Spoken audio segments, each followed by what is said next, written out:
All right. All right, guys, I'm back. All right, I'm back, guys. I was having some crazy technical difficulties, man. Let me get up in here. Let me see who's here. Hold on. I'm back, guys. All right. Let me get back in here. Let me see who's in the chat room. Again, I was having some real crazy technical difficulties, but I'm back. My joint froze. All of a sudden, it just got real crazy and janky on the scene. All right, I'm back. I don't know what happened. No, I'm not bad. I don't know what happened, man. Just something, it just bugged out on me. This whole thing just bugged out on me, but I'm here. All right, I'm here. I'm back. Looking fly tonight. I'm trying to look fly. Neek, I'm trying to look fly. I'm trying to live my best life. All right, I'm back, guys. I'm back. I'm back.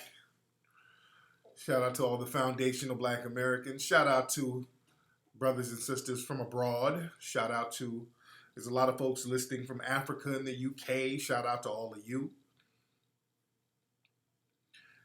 Oh, man, a lot of stuff we got. We're back. We're back. What's up, Kiki Naturalista? We're back. All right. No, I'm not banned. I'm still here. Okay, so what's going on? Cinco de Mayo. When is Cinco de Mayo tomorrow? Yes, everybody hit the like button while I'm here.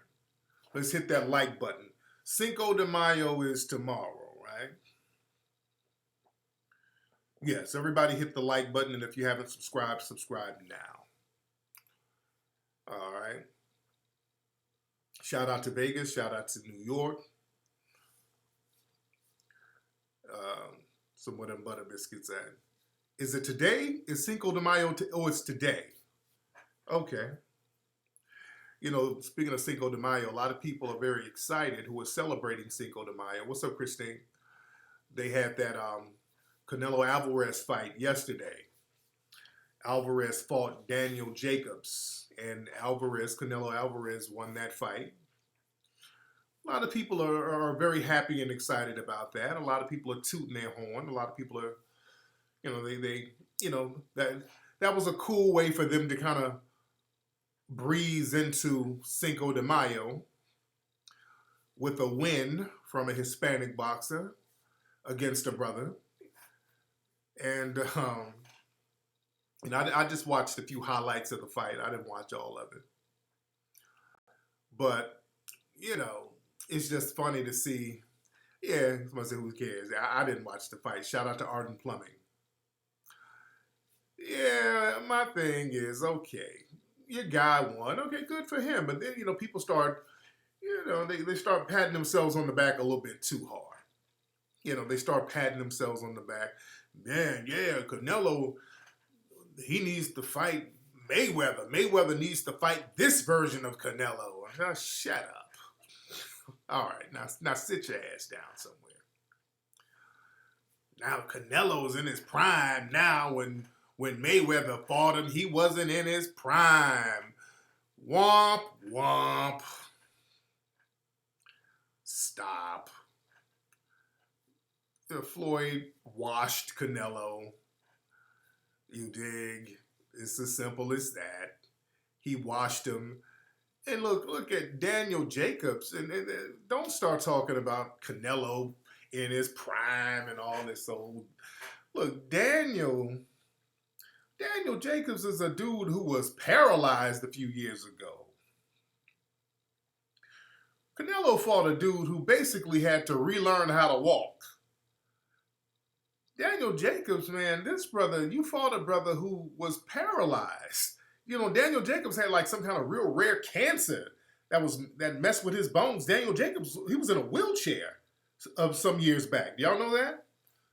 Daniel Jacobs, they said he couldn't fight again. So this brother got out of a wheelchair, learned how to walk, and still was holding his own with this dude who's in his prime.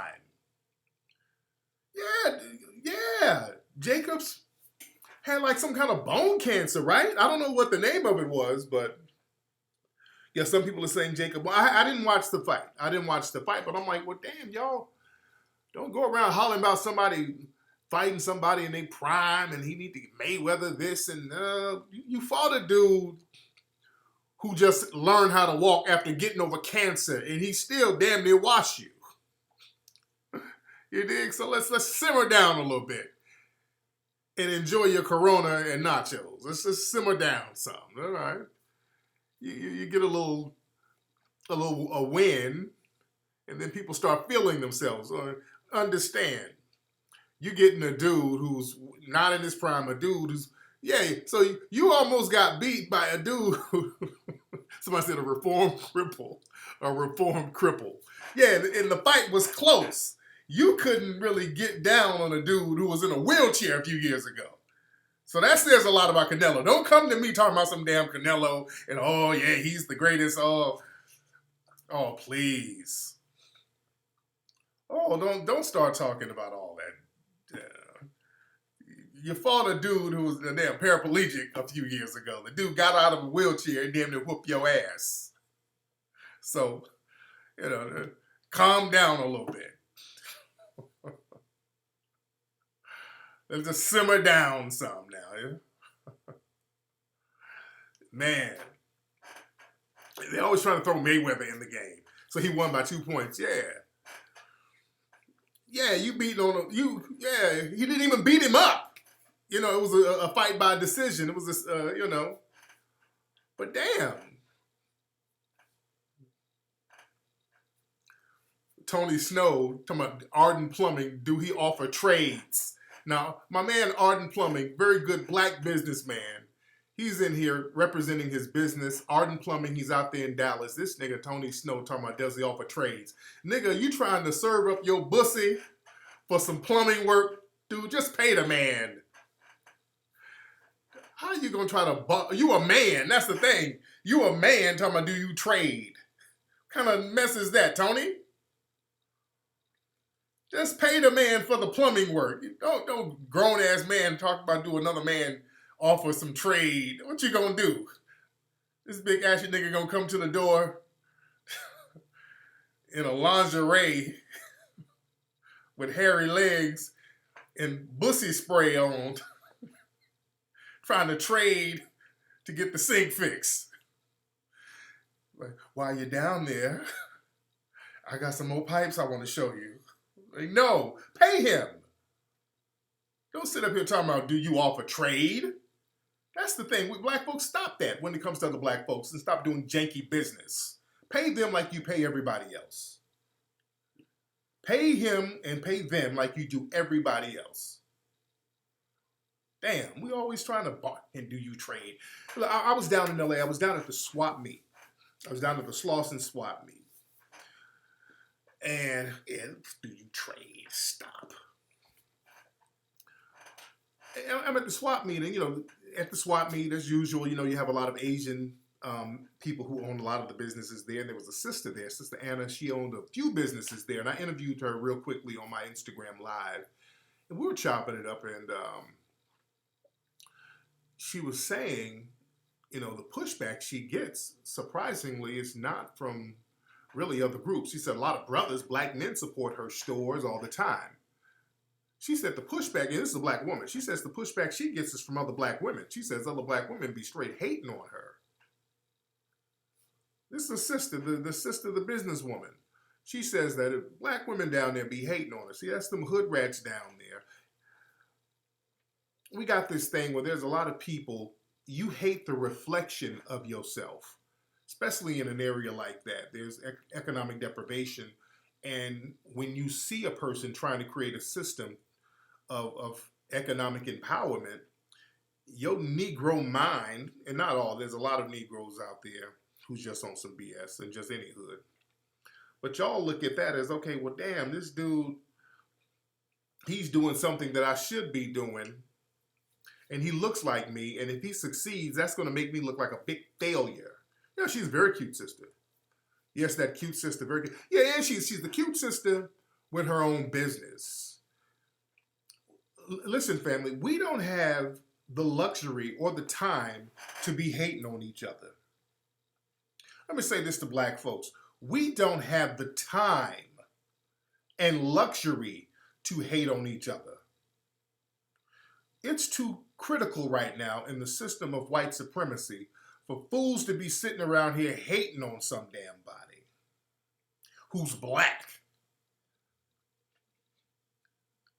We don't have that type of luxury right now. These white supremacists and their minions are all coded up against us. We have to be super on code right now. These folks are exercising a soft genocide right now. They're going into the genocidal stages of white supremacy. They're just wiping us out. They're just walking up to us and just wiping us out on film. They're not even hiding it no more. See, what they're doing, they're reminding you of your position. See, all black folks are getting reminded of their position within the system of white supremacy. We're getting, see, black folks, you thought that you were going to play dumb and just be in denial about white supremacy so you don't have to do nothing. See, black folks got this thing where we want to be in denial. We want to act like we don't see racism. We want to act like we don't understand what white supremacy is, because that's going to keep you in a position where you don't have to do nothing. And you're not going to have that luxury. They're putting you back up against the wall. They're getting to the point where they want you to know that you're being mistreated. They're tired of having to just be talking little codes. They want to be in a position just call you nigga in your face and let you know you ain't going to do a damn thing about it. They want to get you in that position or back in that position. So they're forcing a wake-up call on you. You don't have no choice but to wake up. See, black folks got this thing where you wanted to dive off into respectability politics. Because understand, I always look at white supremacy first, and then I'll look at the way we react to white supremacy second, and we got to be on code in as far as the way we react to it. You know, I'm critical of certain moves that black folks make only in their relation to white supremacy, only in their reaction to it. If you're not reacting to it in a codified way, then you're going to have to get on board, because you're just going to be dead weight. And then when they bite you and when it hits you, then all of a sudden you want to run to us and cry wolf and like, oh, damn, look at what they're doing. Every single day you need to understand how the system of white supremacy works. And it's a chessboard that they're constantly playing every single day, and there is no sanctuary. So we're going to have to learn how to deal with white supremacy. We're going to have to learn how to deal with white supremacy. We're going to have to learn how to challenge and replace the system of white supremacy with justice. They see that a lot of us, a critical mass of us, are getting on code. So now that's making them get even more on code. But that shouldn't deter us from staying on code. But hating on black folks who's doing some type of business or who's doing what they're supposed to do, we just don't have that luxury. We just don't have it. So we got to get military minded, where we got to be in a position to protect ourselves and protect our children. These white supremacists are going to start attacking our children even more. I saw a case, I forgot what city it was in. I tweeted it the other day, where some race soldiers shot in a car full of kids, a car full of black kids. I don't know what the situation was. They were chasing the suspect. I don't know what it was, but it was a car full of black kids.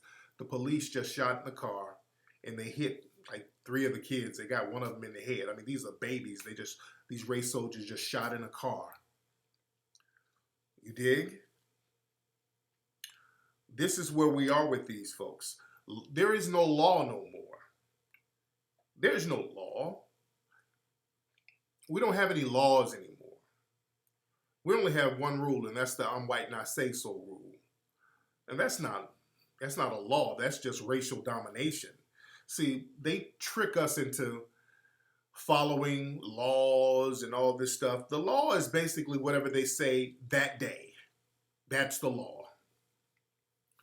The law is whatever they say that day is the law, which means there is no law. That's why we see black folks go to jail for all types of minor drugs like weed, and all these white dudes getting caught with meth, cocaine, heroin, just bricks of drugs, and they get probation. There is no law. It's just some might not say so. That's the only law there is. It's just some white not say so. We got to really internalize that. Because we start thinking, well, I'm going to get my lawyer and I'm going to say this and the law going to do this and the law going to do it. The law is whatever they say it's going to be. You get dudes, black folks or the people like R. Kelly, they do whole TV specials on R. Kelly. They got a whole multi-million-dollar campaign against R. Kelly, yet white supremacist molesters by the thousands are being released. I mean, these white supremacists are molesting babies, teenagers, other kids, and they're getting slaps on the wrist. They're getting probation. You got the Catholic priests. They're not getting anything. I mean, they're raping and molesting children left and right. We got First Them. Look at the First Them hashtag just every day. And they've raped so many kids out here. These white supremacists are raping so many kids. They're moving on to animals. They're raping animals now. They've gotten away with raping kids so long. They're like, let me try something new. What that goat do? What that goat bussy do? And these are high profile people getting caught with this stuff. The guy who does the voice for Winnie the Pooh, they got a case about him being perverted with kids and animals. They said this dude got some kind of animal fetish. So he's playing with Piglet Bussy. These people are insane. This is what we're dealing with, family. These people out here messing with animals, there's no morality there. The white supremacists, they're gone. They're way gone, family. They're way gone. They're into bestiality. Because their numbers are so low and they know that, they're getting up out of here. They're like, well, we're going to have the world burn with us. If we got to go, we're going to take as many people out as possible. You understand? So they're like, well, if we're going to go, let's just have a party. Let's just have a purge party. Let's just purge and rape and pillage, just like Rome. When an empire is falling, the people within that empire, especially the people who run the empire, they just wallow in degeneracy. Just degenerate behavior, they wallow in it. Go back to Rome. Right before Rome fell, you had people like Caligula. Caligula was doing the same thing. He was having sex with everybody, having sex with his relatives. They said he was boning a horse, same thing. They say Caligula was out there messing with animals. And then when you saw that type of behavior, Rome fell right after that. Right there was the downfall of Rome. It just fell, and just Europe in general. Just having orgies, horses, goats, donkeys, ostriches. I mean, just anything, everything goes. Yeah? That's part of the culture. That's part of the culture. Let's go back to Greece. Right before Greece started really falling off, they had pederasty. Look up pederasty. You look up some of those paintings and statues of them raping children in Greece. They were out there raping children left and right. It was normal to rape children in Greece. That was a part of the culture. Yeah? In the Bedouins, you want you a Greek zaddy. But the thing is, we have them in the dominant society. They're wallowing in degenerate behavior, and then they project that onto us as if something is wrong with us, and then we start beating ourselves up. We start talking about stuff like, man, we gotta lift ourselves up. Black folks gotta do better. We gotta see, that's stall talk. That's the way to stall from dealing with white supremacy. See, we don't want to have to deal with them, and it's inevitable that you're going to have to defend yourself, because a lot of these white extremist groups, they're all in the military now. They're all in law enforcement. So they want to start having an all-out attack. They're tired of these little slow ambush attacks that they're doing. Because they see they got us in a position where a lot of black folks are scared. Black folks ain't gonna do nothing. So black folks are gonna turn and just beat up on each other. Yeah. But when you hear black folks talk about, we gotta do better. Man, as black people, we gotta do better. What does that mean? What does that mean, we gotta do better as black people? See, Negroes like saying that because it don't mean anything. When you say we got to do better, what does that mean exactly? What does that mean, we got to do better? See, we got to get out of the catchphrase and slangism. See, we start getting into slang and catchphrases that don't mean nothing. We got to do better. What does that mean? Do better how? But we just got to stop the killing. Okay, I ain't killing nobody. Did you kill anybody? I didn't kill anybody. So we can't stop every fool from killing somebody. I mean, that no culture is murder-free. Not over here, not in the system of capitalism, because capitalism breeds that, by the way. And that's not a diss on capitalism. But even just in a system of white supremacy, that breeds that. See, we start getting into cliché-isms. How do you pull yourself up and how do you do better without dealing with white supremacy? You can't. There is no way to pull yourself up and do better without dealing with white supremacy. You understand that? The reason why we're in the position we're in is because of white supremacy. You can't do better without dealing with white supremacy.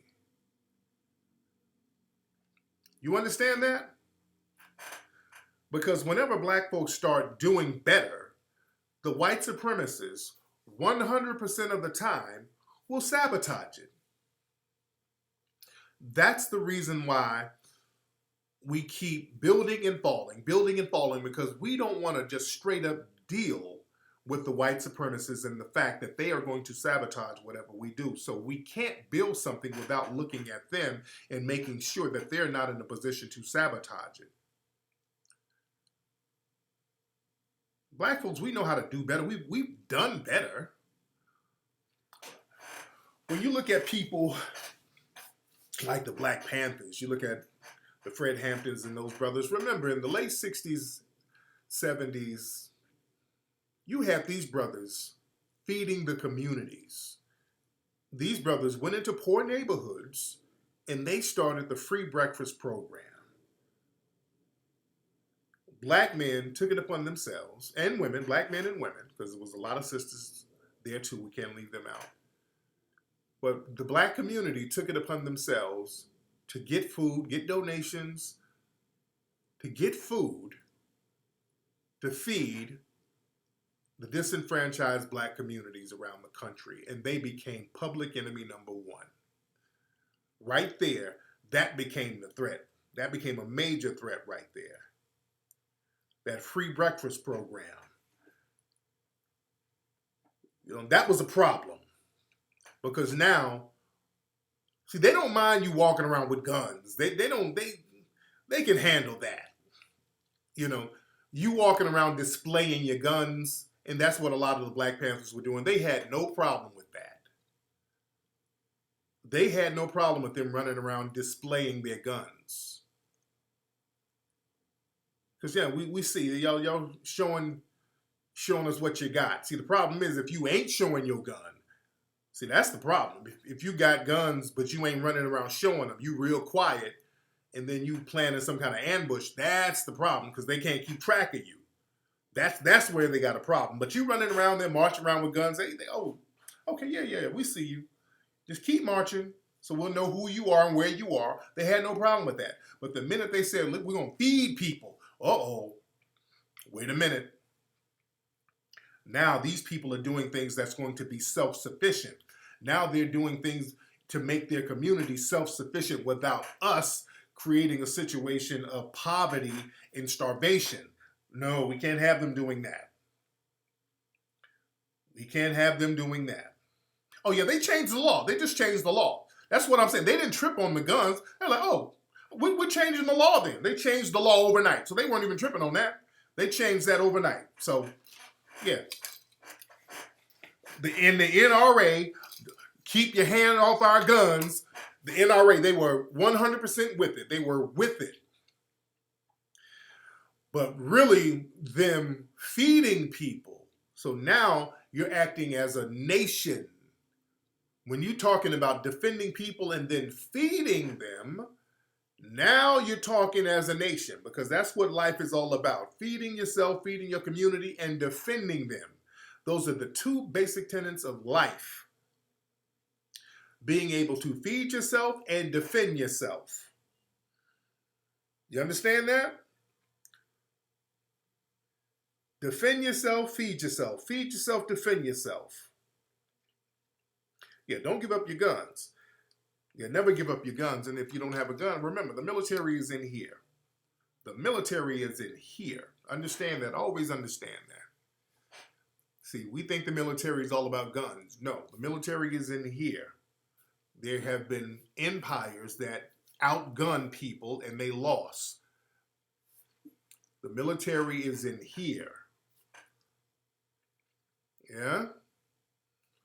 That's why you learn how to hunt, learn how to fish, learn how to stock up on food, protect and provide. Yeah?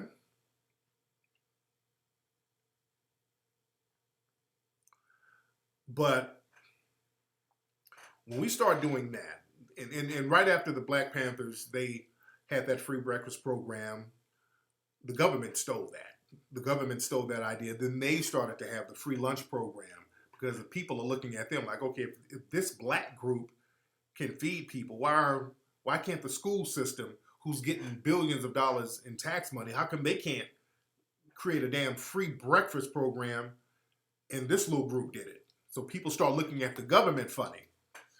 You understand? See, poverty is something that's designed.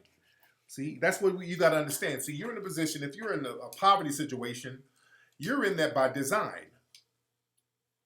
They design poverty based on race. Understand that. So it's impossible to so-called pull yourself up by your bootstraps as a community without taking into account systematic white supremacy trying to sabotage you. Poverty is designed. See, black folks, we think we po because that's just a black thing. Black folks are supposed to be. No, we better get off that. We better get off that. You know, we're going to get on the bed wenches and bed bucks in a minute. Okay? See, we let the white supremacists tell us all these negative things about us when they hide it about themselves, and then we believe it, we internalize it, and they tell us stuff sometimes as if they're trying to help us. They'll try to do it in some fake tough love approach, particularly Joe Biden and really a lot of the Democrats. But Joe Biden, he's running for president now, and people are bringing up his horrible record when it comes to black folks. And let me play a clip of him real quickly, where he's at some event. This was a few years back, and I don't know how long ago it was, but a lot of the Boulay links are in the audience. And in this clip, Al Sharpton was still fat. So I don't know what year this was, but Al Sharpton was still chunky. But Joe Biden, I want y'all to hear this. Joe Biden is talking about how he went around the black community telling people about AIDS and trying to get black men to wear a condom. And I'm like, what the hell? And all these Boulay Lynx Negroes in the audience. I'm like, what the hell? Okay, but this is Joe Biden right here. And Joe Biden has a hell of a bad track record with black society. Let's just be very clear. All right, and that's my Instagram, by the way, Tariq Elite, if you guys are not following me.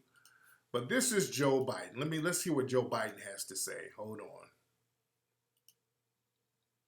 To the matter is, what Hillary points out, there's neglect on the part of the medical and the white community focusing on educating the minority community out there.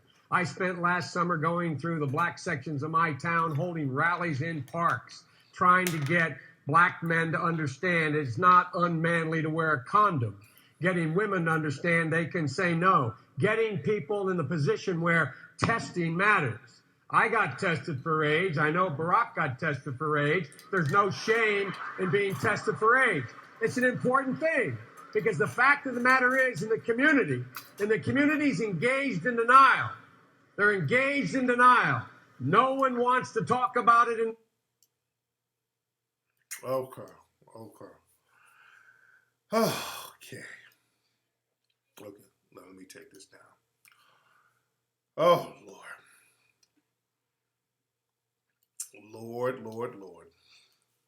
Wait, is that the whole clip? To the matter is, what Hillary points out. I think that was the end of it. Okay. So he went around telling black folks, telling black women, you can say no. Yeah, Barack got an AIDS test. Whoa. Barack is like, hey. Barack was looking like, hey, don't put my business out there like that. That in 2007. So he claimed he went around telling black folks, hey, ain't nothing wrong y'all put on a condom with all your AIDS. Joe, did you go to Indiana where the biggest AIDS outbreak in this country has broken out? The HIV? In all-white town of Austin, Indiana? Austin, Indiana is an all-white town, and that has had the biggest AIDS outbreak in this country. HIV, the biggest HIV outbreak. It's lily white. Most of the media don't talk about this. Y'all Google Austin, Indiana. This place had an HIV outbreak. The town only has like 4,000 people, and they had like 200 or 300 confirmed. These are confirmed cases. They didn't even add in the preliminary cases where it didn't come back yet, and the people who didn't get tested. So in this town in Indiana, it could be like, there's a possibility that half the people there has HIV. There's a possibility that half the damn town has HIV and it's all white. Joe, did you go there? How about you go there and point the finger and tell them about condoms and it's okay to say no and it's okay to put the pipe down and it's okay to put the needles down? See, now you don't have all this reprimand in white society when AIDS and HIV is running damn rampant. Most of the AIDS and HIV is in white society. And the biggest outbreak, again, is in Indiana. Nobody's even talking about it. Nobody's talking about it. Joe, did you go down to Coachella and tell all those thousands of white kids to wear a condom? It's okay to say no. It's not manly to not wear a condom, to wear a condom. Did you tell them that with all that damn herpes and STDs they were spreading at Coachella? It was like 11,000 cases of herpes and all types of STDs. Did you go there, Joe? Did you go there?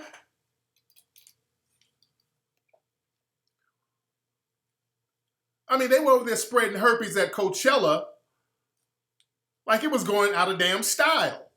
Did you go there?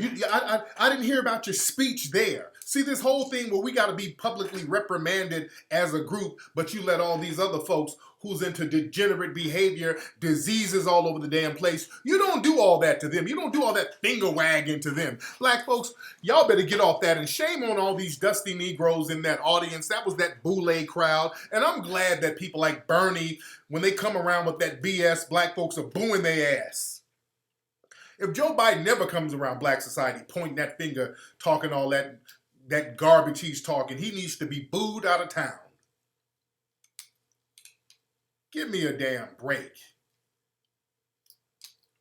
You need to start pointing your finger at white society with all of these molestations, all these child rapes, all these HIV cases, all these herpes cases, all these STD cases, all these drug cases that's being swept under the damn rug. And then black folks, you sitting here feeling bad about your damn self because they told you the problem, and they got all a cesspool, a damn cesspool over here in their communities. But you over here, man, we better start acting right. They got a cesspool in their damn community. Our problem is them. They over there playing with chicken coochie. And you over here, man, we gotta do better. Better than who? Better like who? What are you all talking about? We gotta stop acting like these people are the moral authority to tell us we need to do better in any capacity. We only got to get rid of systematic white supremacy. That's what we got to do. That's what we got to do. Our focal point is getting rid of systematic white supremacy and replacing it with a system of justice. You in? Because these folks like coming to us telling us what we need to do and not need to do. See, right now, a lot of us are getting on code. A lot of us are getting on code, and they're tired of coming up with ways to try to run game on us. Most of black society, we're rejecting who the Democrats are bringing around. Most of black society, we're rejecting Kamala, Biden, Bernie, all of them. And, that's a problem. We're pulling out of the process, as we should. As we should. If they're not going to do what we want, at this point, it's a critical mass. We need reparations. We need tangibles. We don't want to hear nothing else. Right now, these white supremacists are wiping us out. Unless we get tangibles, we don't even want to have a conversation with you. So these white supremacists are getting very desperate with the need to stifle us, to shut us up. There was an article that came out a couple of days ago in the Wall Street Journal. I got to read this to you. I got to read this article to you that came out in the Wall Street Journal. The name of the article, and it was written by a white man named Lance Morrow. He's part of one of these little think tanks, the Ethics and Public Policy Center. I think they might be one of those Democratic think tanks, but he's an older white man. He's a part of these think tanks. So, they come up with ways. They sit up in these little think tanks coming up with ways to run game on black folks. But listen to this. And I guess this guy, he's supposed to be a liberal. But this is the article. It says, the danger of debating reparations for slavery. It says, Democratic candidates posturing for an advantage and jostling one another leftward are testing the idea of making reparations for slavery an active issue in the 2020 presidential campaign.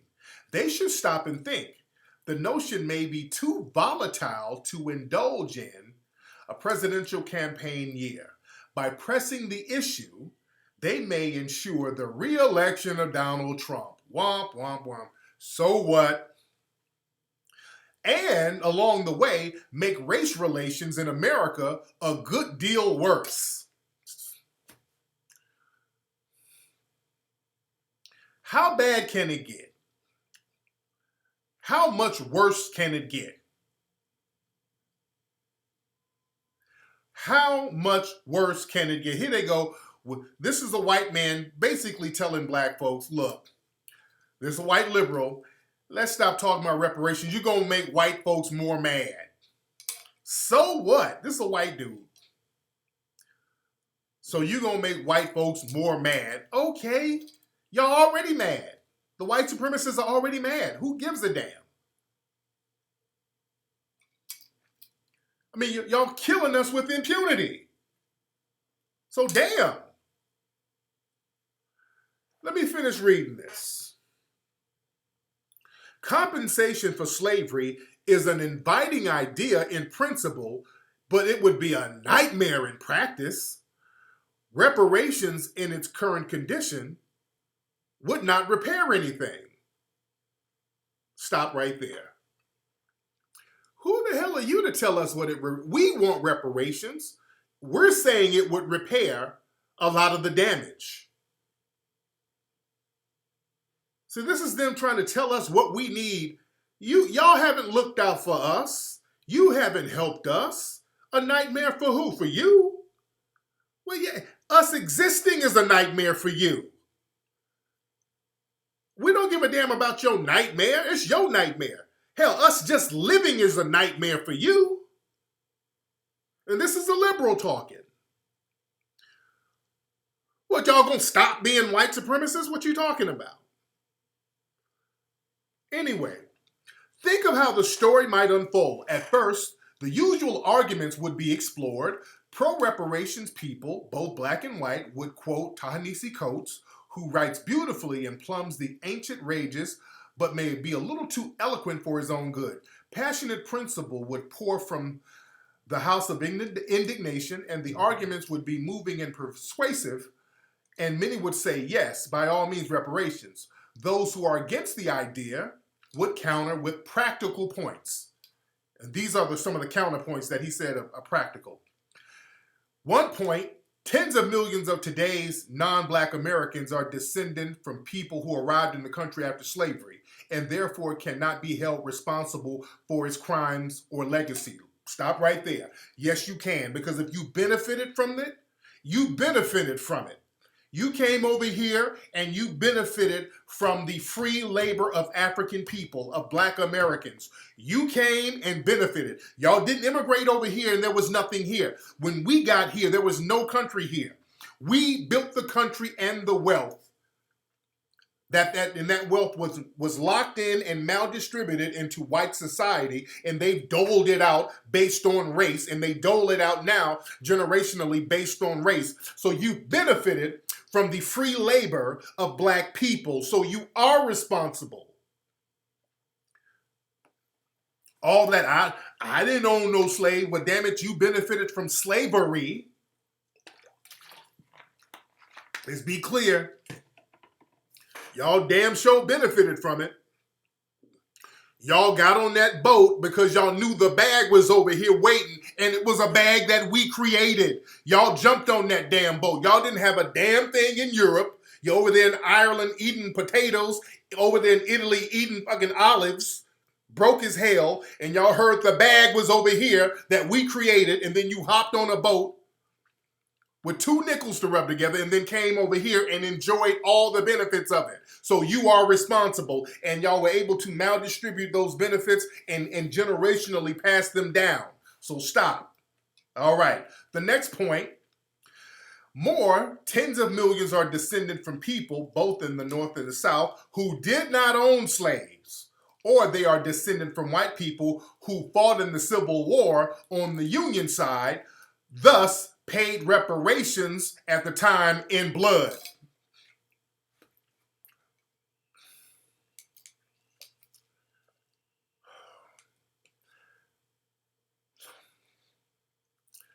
First of all,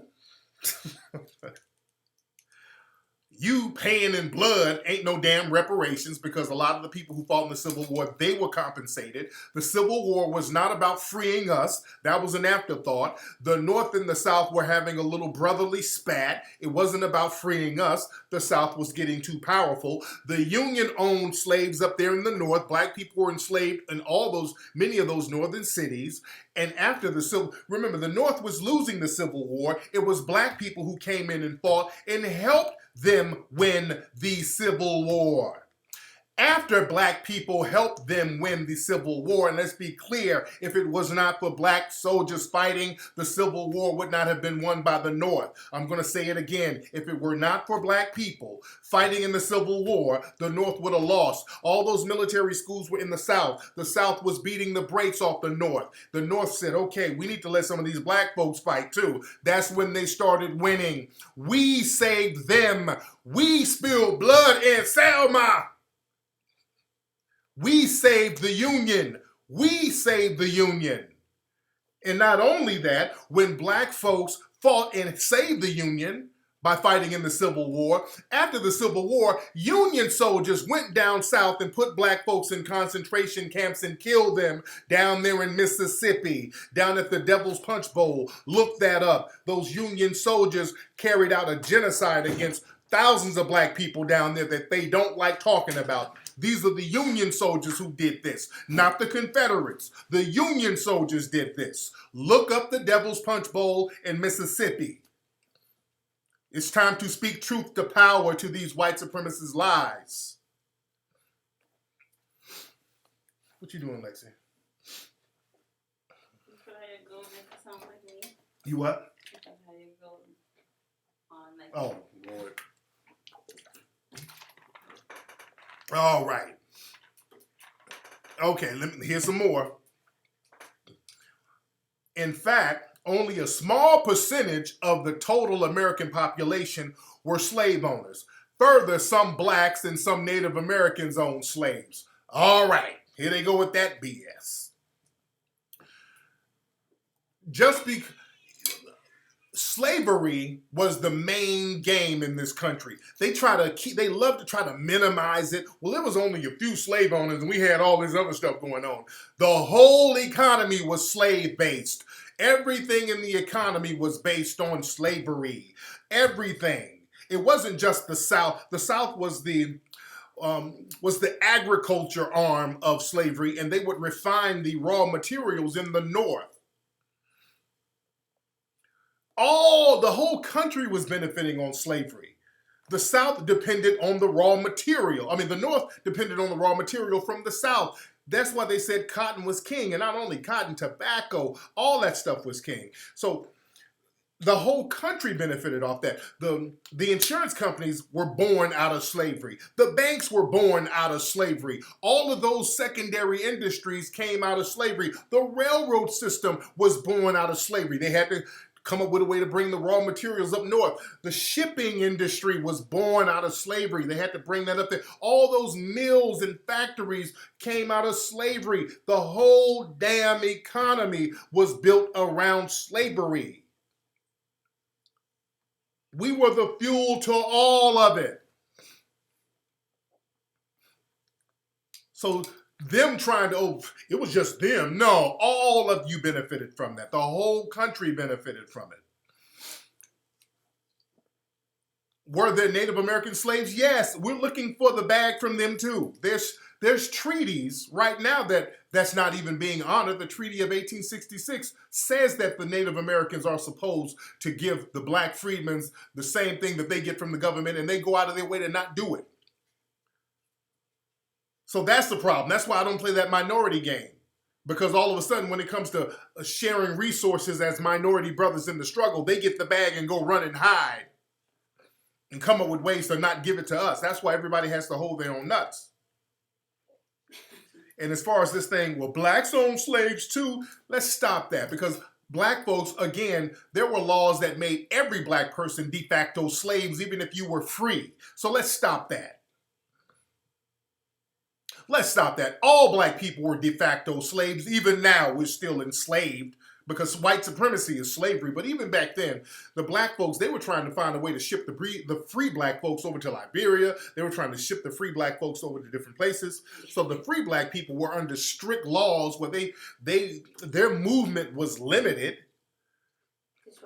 You understand? So black folks were still in a bad situation then. So a lot of black folks would use what little money they had to purchase their relatives and buy them out of slavery. So that's what most of that was about. So, and pointing to some Negro who might have been a slave owner, that's like pointing to Sheriff Clark and saying, well, some of y'all black folks, y'all be running jails too. No, most black folks don't co-sign Sheriff Clark, and most black folks didn't co-sign the cruel coons who was trying to be de facto white supremacists down there back then too. So that doesn't negate the fact that we're still owed reparations, because y'all could find a Sheriff Clark here or there in history. You dig?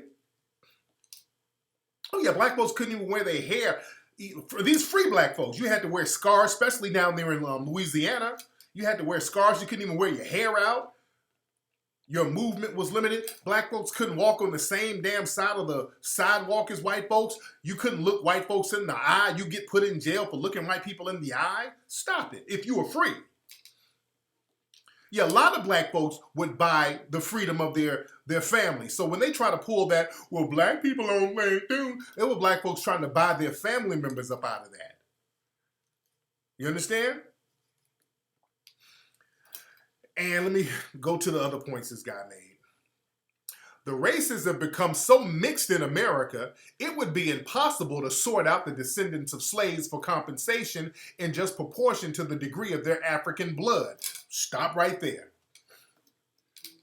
Stop right there. Oh no, let me finish this sentence. He says, America's first black president would presumably not be entitled to reparations. Barack Obama's mother was white and his father was a Kenyan who came to America not on a slave ship but on a scholarship. So yeah, so he wouldn't be qualified. Okay, that's not hard to figure out. How is that? See how they try to play dumb? That's not hard to figure out. Oh, it's impossible to figure out. No, it ain't. It ain't impossible to figure out. You just explained it and he ain't getting nothing. He's not a descendant of slavery. So if you're not a descendant of slavery, you don't get it. You don't get reparations. How is that so impossible to figure out? All we got to do is look at Ancestry.com or whatever and just trace our lineage or our ancestors back to like a plantation or to the 1870 census. That's when they first started taking the census for black people in 1870. If you can trace your family back to the census in 1870, then you good. But all this, how we gonna know? It's just so impossible. Everybody's so damn mixed. We ain't mixed enough to discriminate against. They sure know how to lock niggas up. They know how to sort us out when it's come to locking us up. They didn't have a problem sorting niggas out in jail. When it comes to shooting us, it ain't hard to sort us out for that. When it's time to deprive us of resources and lock us in ghettos, it ain't that hard to sort us out. The jail's full of black folks. You had no problem sorting black folks out to lock us up. Now, when it comes to giving up some paper, I don't know. Who's black? I mean, y'all mixed. I mean, does Holly Berry get it? I mean, does Shamar Moore, does he get a check? And now they want to be dumb. Now they want to play dumb.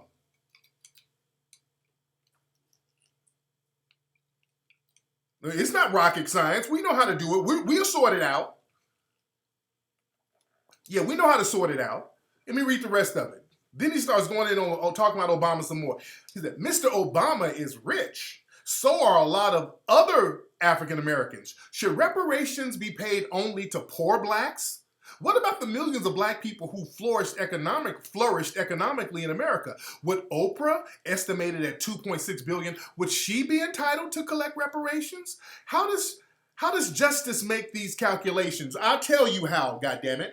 If I got $2 million, give me my reparations check. I have $2,003. If it's a $3 check, give me my $3 fucking dollars.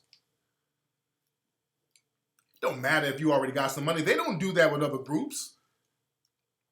Just because they got some money, they're not owed nothing by the government. Please. They don't do that with Native Americans or fake $5 Indians. If something's coming to them, they don't see what kind of financial situation all of them are individually. They give it to that group.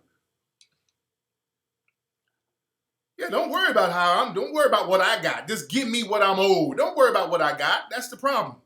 Don't look at me. Look at the check and sign it. Don't look at don't matter what I got. Give me more. Don't use that argument where there's some black people who's doing good, but too many ain't.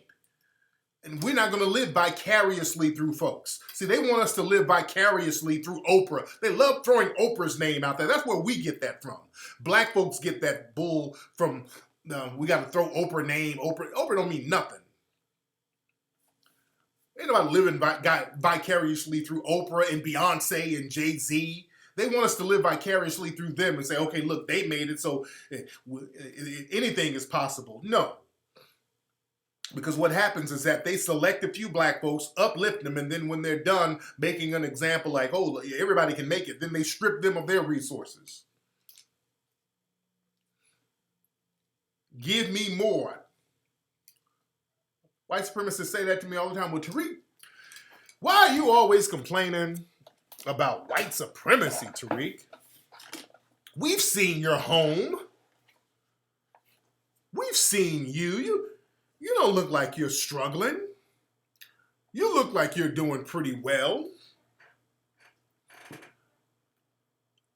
A check would make me do better.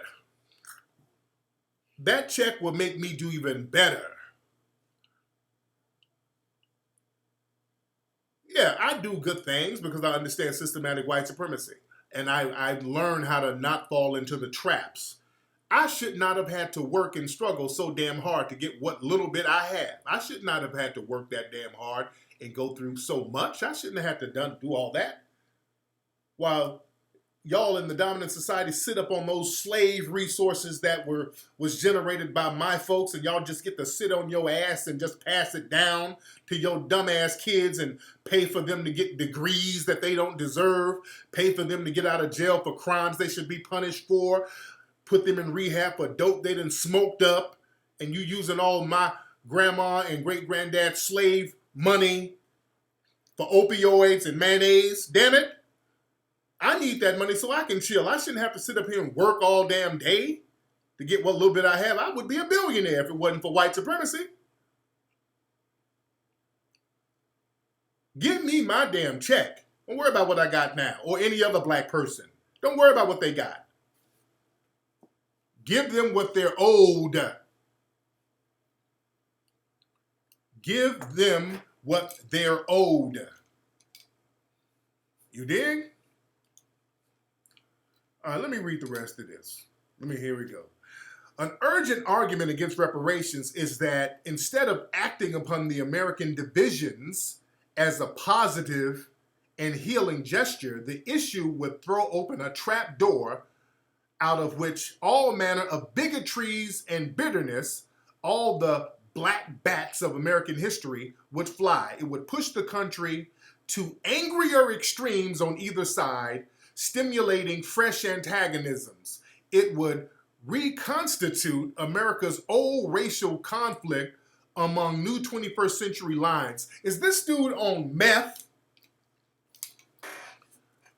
This dude is just splaining.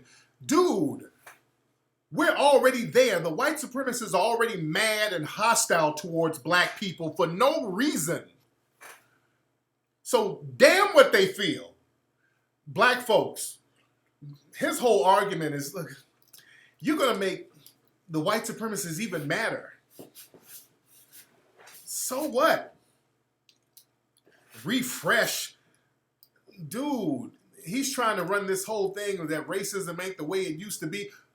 As a white dude, you can be in denial. We can't afford to be in denial. Right now, we are in a genocidal stage of racism right now. I don't give less than a damn about what a white supremacist think. Because they don't think about us anyway. They think about us only in negative terms. They think about us in negative terms. They have hatred and disdain for us, and we've done nothing to them. Black folks have sat up here and whined, marched, prayed, forgived. We've sat up here. These people kill our kids or their kids. They ain't gonna kill mine. They kill folks' kids and they're running around here, black folks forgiving them. You've bowed down and scraped as low as you can bow down and they still despise you. There's no lower you can go to bow.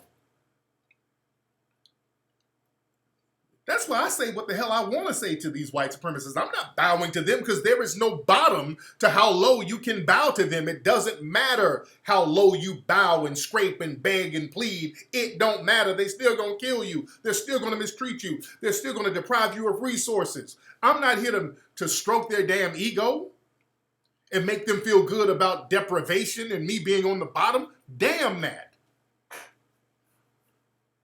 Get up off your damn knees. Get up off your knees with these folks. This is that Democrat talk. Just sacrifice yourself and keep bowing down so that things won't get bad. It's already bad. Let me read the rest. The reparations debate would falsely impute guilt for centuries-old wrongs and would tempt those so accused into further invidious generalizations in an age of social media and hostile identity politics, an age that's too much given already to irresponsible generalizations.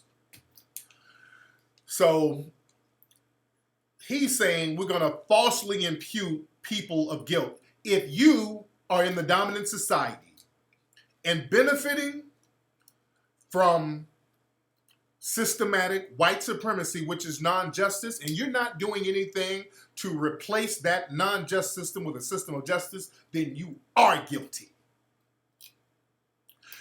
They're always telling black folks that we're all responsible for Chicago. What about black on black crime in Chicago? How come y'all black folks ain't doing nothing about Chicago? We're all responsible for Chicago. We're all guilty because of Chicago.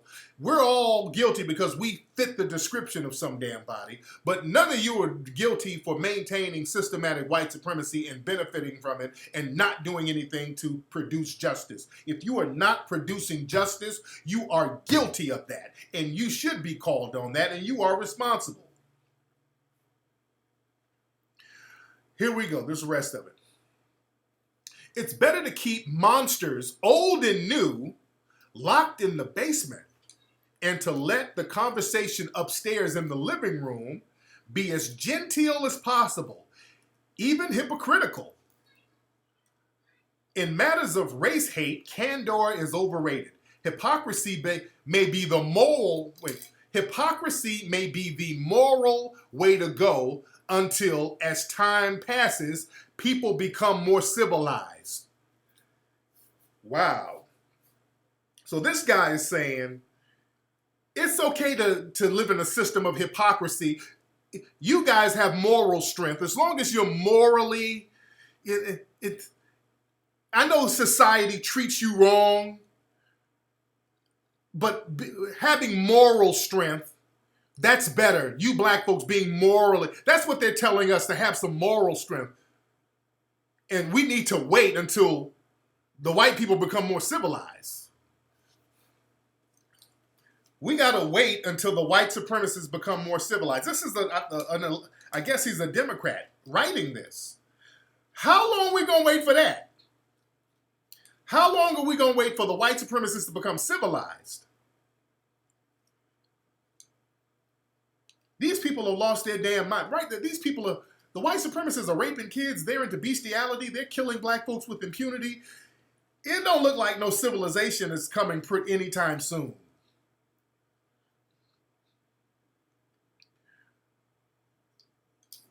This whole thing, let's just wait. We gonna wait them out. Black folks, don't let these folks run that game on you. You'll be waiting until you dead. There's one Negro left. And that's what they want. This is what he's talking about. They want us to not do nothing.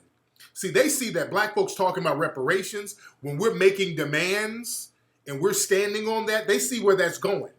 So they're trying to talk us down. Hey, don't y'all better be morally better than that, black folks. They're trying to sell wolf tickets. No, don't get too aggressive now, because we'll get real angry. Y'all already angry. We'll just wait. Eventually we'll get more civilized. No, you won't.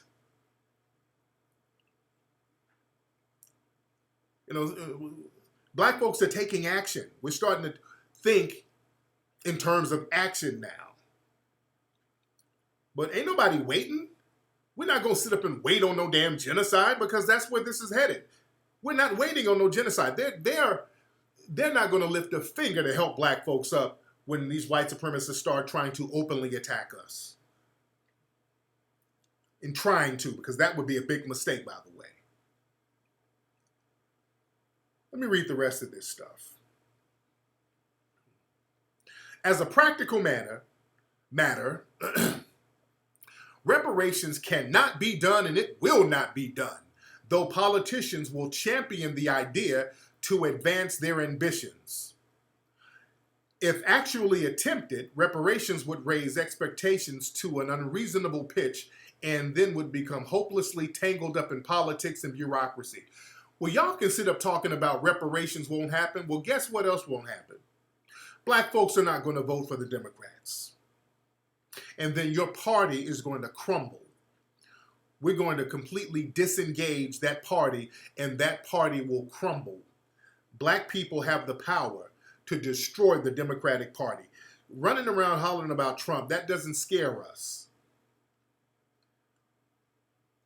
See, two can play that game. If you ain't going to do something, we ain't going to do something either. We ain't going to vote for you. We're not going to support you. We will make the Democratic Party null and void. Because you're worse than the Republicans at this point. So you can play, we ain't got nothing to lose here. We have nothing to lose here. Y'all copping, please. We stayed on the same message. You see them going back and forth to their little think tanks, coming up with ways to run game on us. You see they doing a lot of work over there. We ain't doing that much work. We on code with it. Where's the money? What? Okay, y'all got somebody else out? Okay, Joe Biden, what's up with the money? Well, ain't no money. Okay, we're going to holler at you. Bernie, what's up? You got Bernie? Where's the money? Well, no, what's reparations? Well, go on over there till you figure it out. Kamala Harris, what's up with the bag? If you think I'm going to give something just for black folks, no, I'm not going to give anything just for black. I should be mumbling.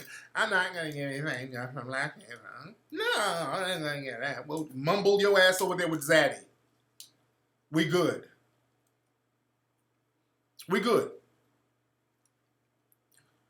Figure it out. But we'll play that game. If you ain't going to give up the bag, we ain't going to get you're not going to get our support no more. Black people, we've been the most consistent voting bloc for the Democratic Party for years. And that's going to stop. We'll let them crumble. See, the thing is, this whole thing where y'all trying to run game on us, y'all don't want to do nothing, but y'all want to come down to the church and play the saxophone and do the Dougie and listen to Cardi B and take pictures with Al Sharpton and you eating chicken wings at Sylvia's Soul Food. That ain't going to work no more. Playing us like we're stupid, that ain't going to work no more. You're going to all have to hold your own nuts, and if you don't have the bag, we'll let you crumble. You're going to crumble. We're going to be in the same position we've been in. And actually, we'll be better because we'll be on code and we'll know what we need to do to uplift ourselves without you. So it's a win-win situation for us either way. For Black Americans, it's a win-win situation. So we don't need you at this point. If you're not giving up the bag, we don't need you for anything. As a matter of fact, the Democratic Party, voting for the Democrats at this point is suicidal. Everything about the Democrats works against black society. The immigration policies, those LBGT policies, all of those things work against black society. It all works directly against us. It would be suicide for us to vote for them without getting a bag. And we know this instinctively. The Democrats, y'all owe us anyway for the way y'all treated us and y'all had that benign neglect policy. We came out in large numbers for Obama and the Democrats let black people get slaughtered in the damn streets. Shame on you for coming to black folks demanding any damn thing.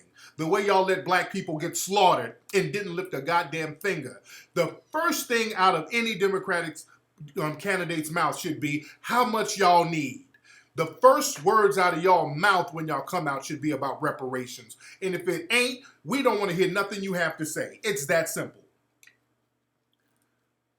As much as we carried your party, as much as we have lifted up these immigrant groups and all these other groups on our shoulders, and everybody's eating off us, the first thing out of your damn mouth should be, black folks, how much do you need?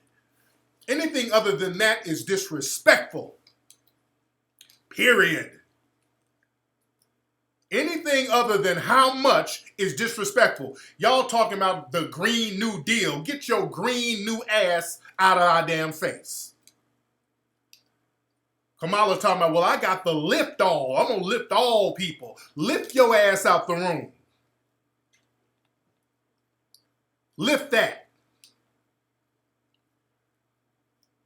If the first thing out of your mouth, you should be volunteering saying, how much should we give you? Instead, y'all still being disrespectful, talking to us like we stupid. Let me read the rest of this. The possibilities for corruption would be endless. At first, reparations would look like a big rock candy mountain. And after that, it would become jaundice and jaundice. I don't know what that is.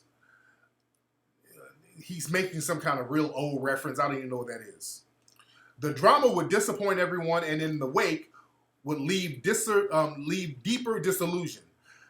Better that the reparations should come as they have been coming, slowly, steadily, though with frustratingly uneven justice. What are you talking about?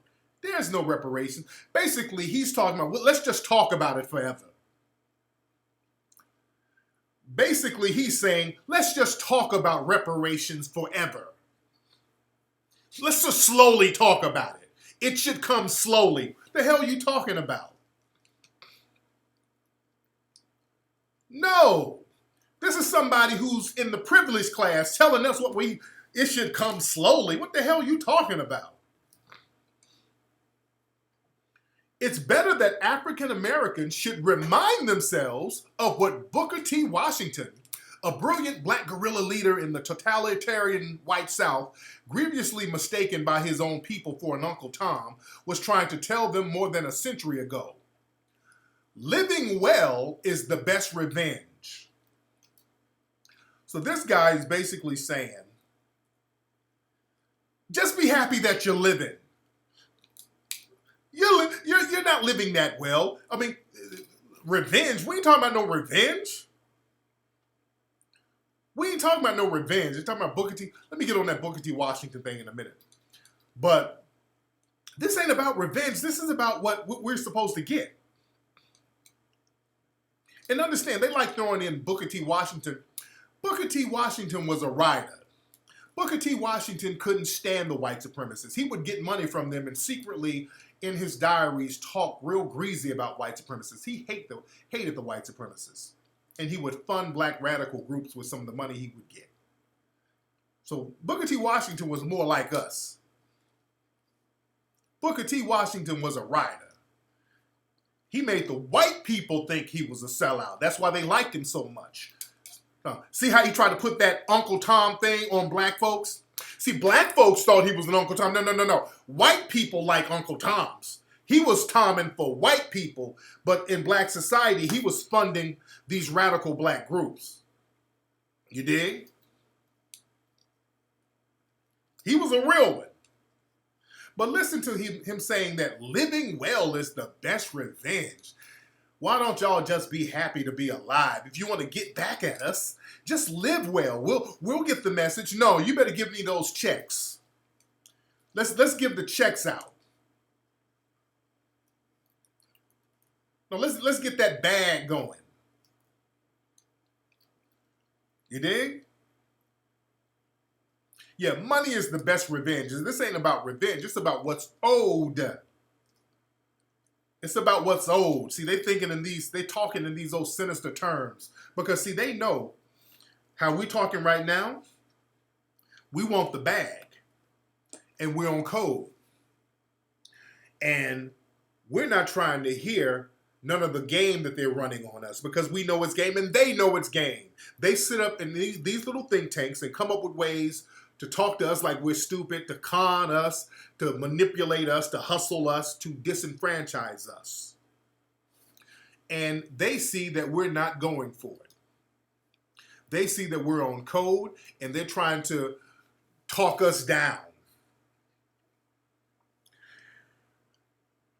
It's imperative that we get reparations from the dominant white society because it's money that is owed to us. It is our money. You ain't doing us no damn favor. It's our money. The wealth was generated by our people. You understand? And other groups get it. We got to get it. It's just that simple. We'll let the Democratic Party fall and destroy itself, which is good. That's not a problem. That ain't no problem at all. And the thing is, a lot of black folks out here, see, these people are trying to remind us of our position. See, that's them trying to remind us that we need to be on the bottom, stop asking for anything.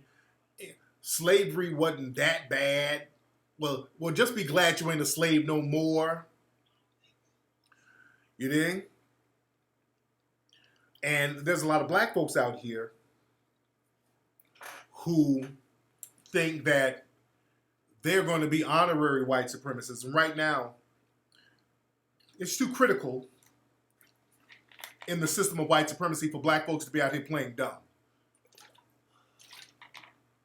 We don't have the luxury to be out here playing dumb.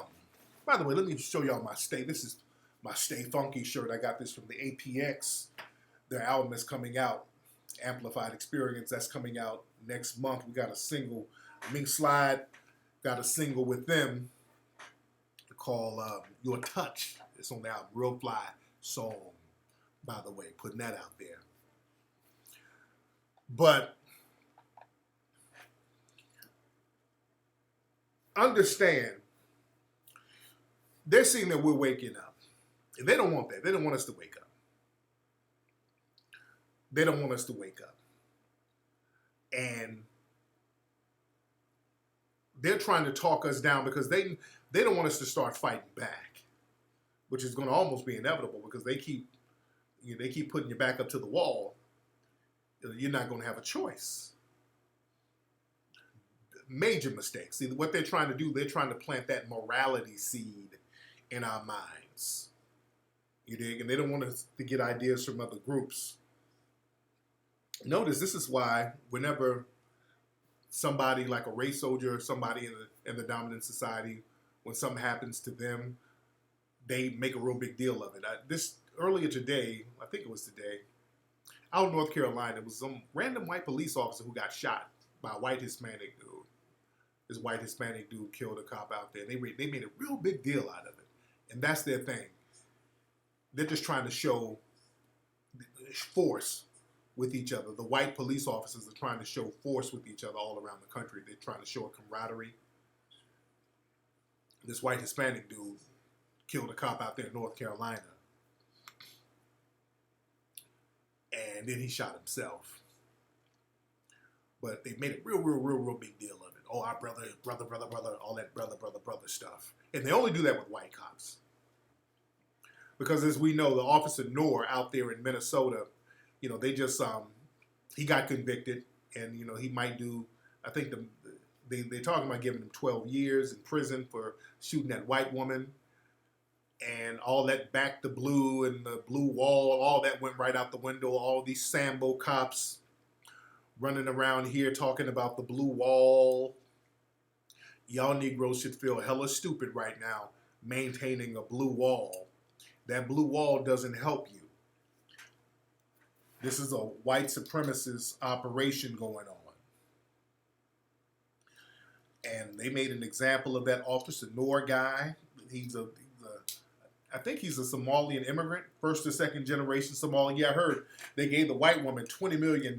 Boy, I ain't never seen a settlement come that fast for that much. But they broke her off real fast. Mel, get your ass out the room. The volume is not low. Yeah, thank you for muting Mel.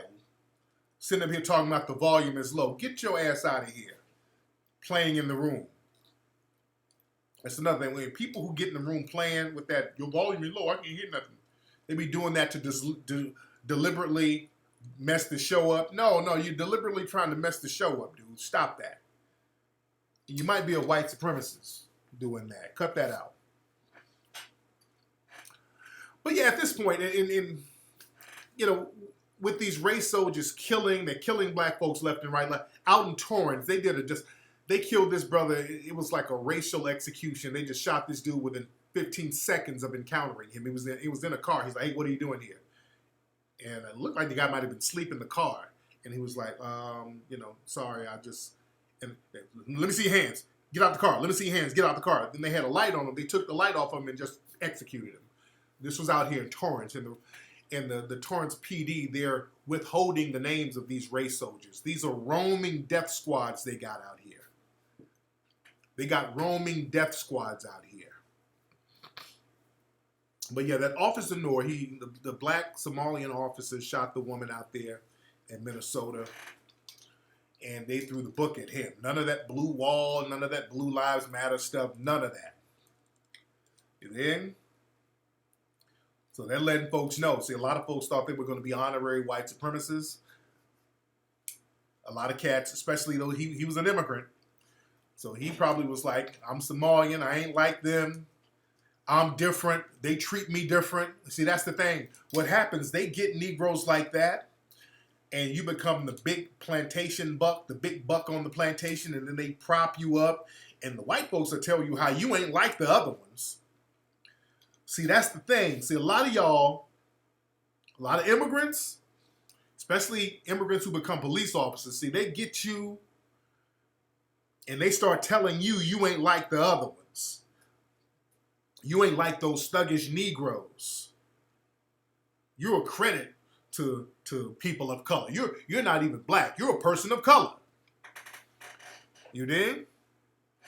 You're Somalian. So yeah, you ain't like them, man. Your culture is so much better. Man, and he probably sat up there laughing and cacaing and kikiing about black thugs. Oh, he probably thought that was cute. He thought he was different. He thought he might have been an honorary white dude. And I'm not saying he is. He might have or might not. I don't know. But a lot of immigrants do. So then he got a little bit too comfortable and killed that white woman. And then all of a sudden, well, yeah, you are like those other Negroes. All of a sudden, you ain't the special Negro no more. They reminded you of your position. They reminded him. And again, I think he shot the woman by accident. I don't think he did it on purpose. But they reminded him, like, oh, no. Remember when we told you you different? We were just bullshit. You're just like all those other Negroes. We're going to lock you up too. But the blue wall, brothers don't turn on other brothers. Brother, let's look at that brother thing. But Blue Lives Matter. Come on, man. We back the blue. We blue. No, your ass is black. We white. We got a little different thing going over here, buddy. Sorry. Yeah, the blue thing ain't working for me. Dummy. If y'all think that blue, y'all got your uniform is going to take away your blackness, your melanin is your uniform. You don't hear none of that blue lives talk, none of that. See, they making an example out of them immigrants, some Somalian and East African immigrants out there in, what's that, Peter? Yeah, they're making an example out of them out there in Minnesota. Ilan Oman, she follows me. You know, they're making an example out of her. Yeah, the Senator Oman, she follows me.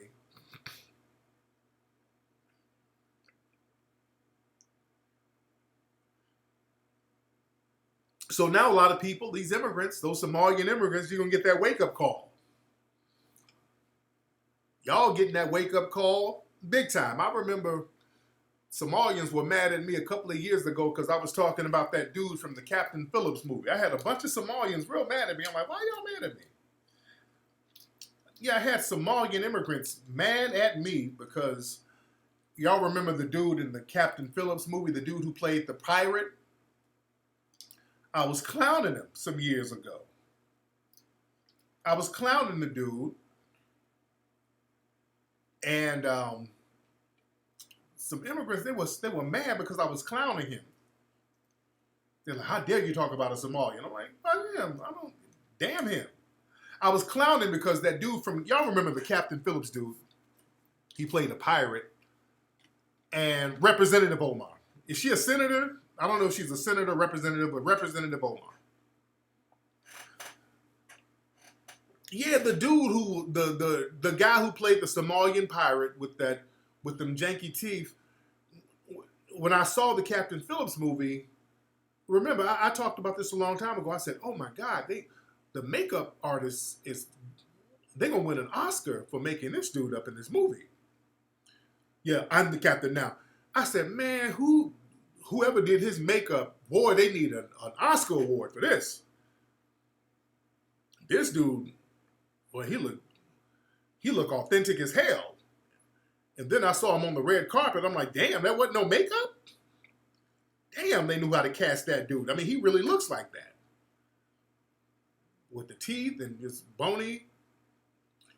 And the dude, yo, man, my dude's teeth was a fool. And the funny thing, I was clowning because the dude, the actor, the Captain Phillips dude, he was mad because he wasn't getting more roles. He was going off on people in Hollywood. Yeah, they came at me because I'm like, what roles does he think he gonna get? He's like, he's mad because he didn't get more roles. I'm like, dude, what other roles you gonna play? You can't play a romantic lead with them teeth. What are you gonna do? You can't be in 50 Shades of Grey with them goddamn teeth, trying to make love to somebody with donkey gums.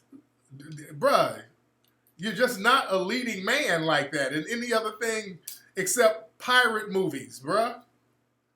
This dude thought he was going to be the next Denzel.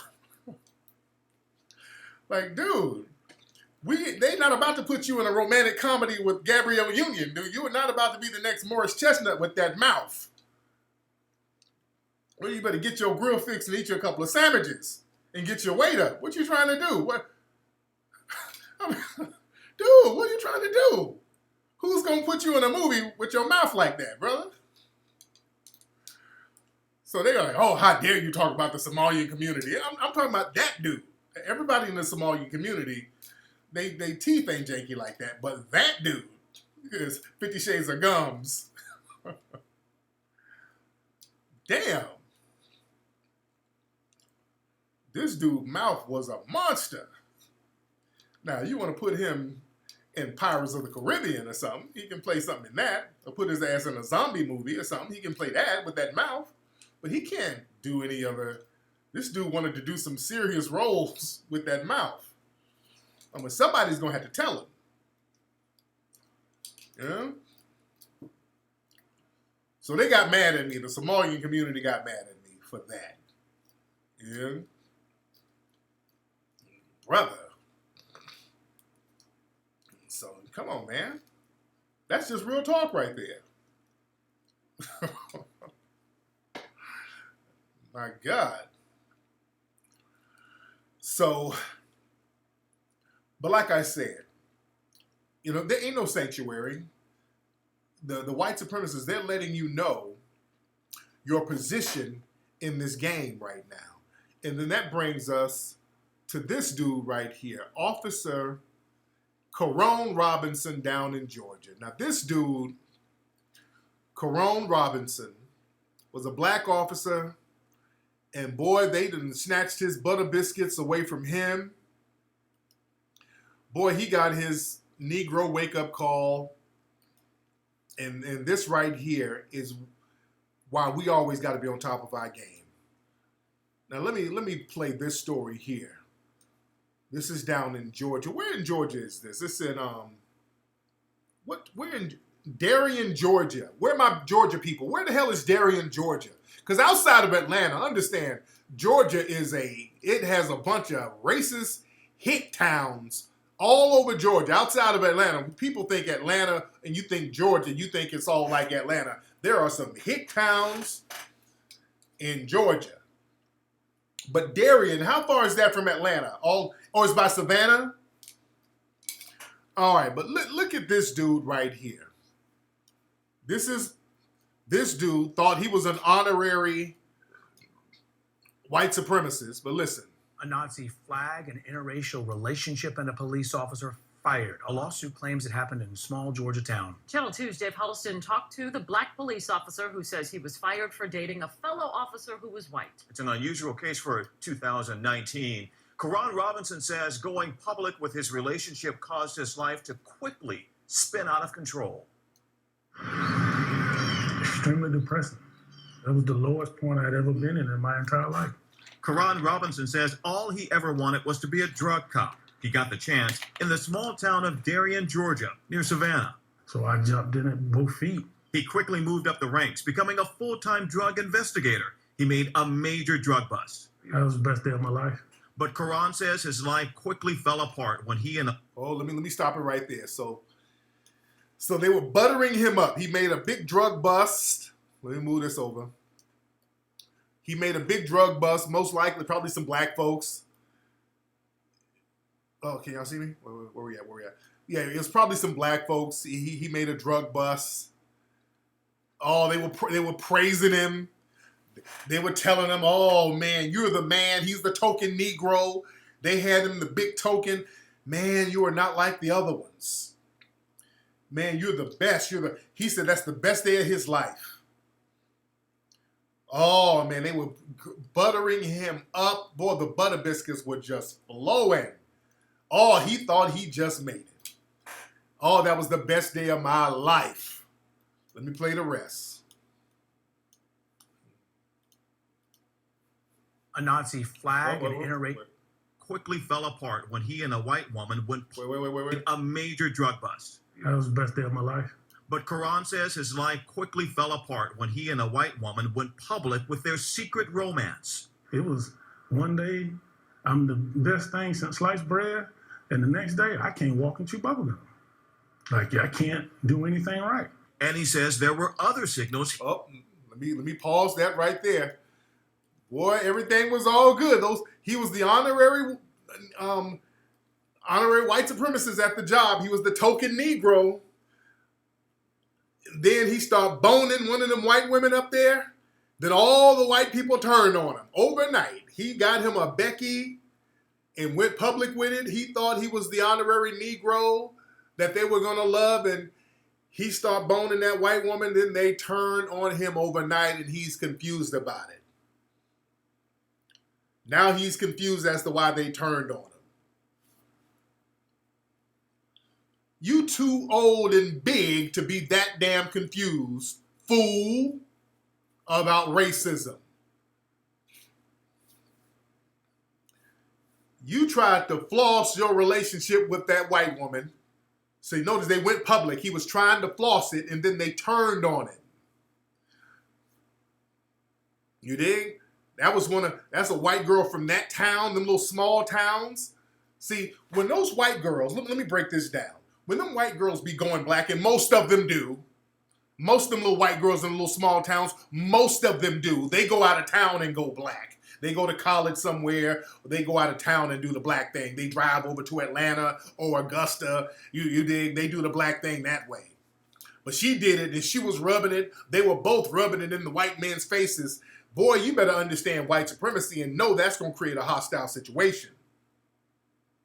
You better know that's going to create a hostile situation. You tried to flex with your little Becky. Y'all thought y'all were doing something. She was probably trying to be slick on the low. You know what I'm saying? She was probably trying to rub it in their face too.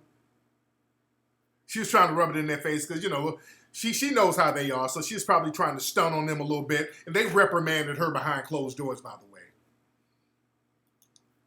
Let me play the rest of it. Hold on. Ignored. Wait. Do anything right. And he's walking through bubblegum. Like, I can't do anything right. And he says there were other signals he ignored, like the Nazi flag that hung for years in the Darien Police Department. I totally blocked the flag out. It had been there for so long. Karan says the trouble. Oh, whoa. Wait a minute. Did y'all hear this big butter biscuit eating Sambo? So they had a Nazi flag. You big goofy Sambo. They had a Nazi flag hanging in the police department for years. And you thought that you weren't like the other Negroes, so you just blocked it out. You didn't block it out. You knew it was there. You knew it was there, but you thought you were an honorary white supremacist. You thought you weren't like other Negroes. You thought you thought you were blue. You thought the blue shield covered you up, and you thought you were the special Negro. You didn't block out nothing. You were sitting there cacaing and kikiing with them damn white supremacists. You thought you were the honorary one, and you start boning Becky, and they let you know who the hell you were, and you were like all the others. No, you didn't block out nothing. You knew it was there, and you were perfectly fine with it as long as they directed their racism to other black folks, and you were up there bucking your damn eyes at that police station. That's why they tolerated you. But when you start boning Becky, they were like, oh, no, all that cooning ain't gonna work no more. He was up there, they were making black jokes. He was probably right there cacaing and kikiing with the black jokes too. Talking about, oh, let me go out here and bust some of these thugs. I can imagine him up there, and he's the black friend that the white supremacists like to parade around talking about, I ain't racist, my best friend is black. He's the best friend. That's who they're talking about. That's the type of Negro they mean. That's the type of Negro they mean. When they talk about their best friend is black and they ain't a racist, that's the kind of Negro they mean. Somebody who'll sit up there and let them have Nazi flags all over the place. And now they done turned on your ass, and now you want to cry foul. Now here, let me play the rest of it. Began when the chief suspended him for going to Atlanta with his girlfriend in his police car. He was suspended again for working with the sheriff's office. The chief demoted him to a patrol officer. Karan says he almost had a nervous breakdown. I'd go home, I'd cry, I'd be mad. Lord, this Negro was crying because the white folks didn't want him no more. The white folks turned on him. That was the worst day in his life. Press. A lieutenant told Karan that he and his girlfriend couldn't work off-duty security at this restaurant. He said the staff no longer felt comfortable around them. Wow. Legally, you know what it is. I mean, The staff no longer felt comfortable. The whole town turned on them. You see how they get on code? You see how a whole town of white supremacists can get on code overnight? That's their power right there. You see how the whole town got on code overnight against this Sambo. Black people, this is why cooning and buck dancing don't pay. These folks will turn on you overnight no matter what you do. They always turn on you.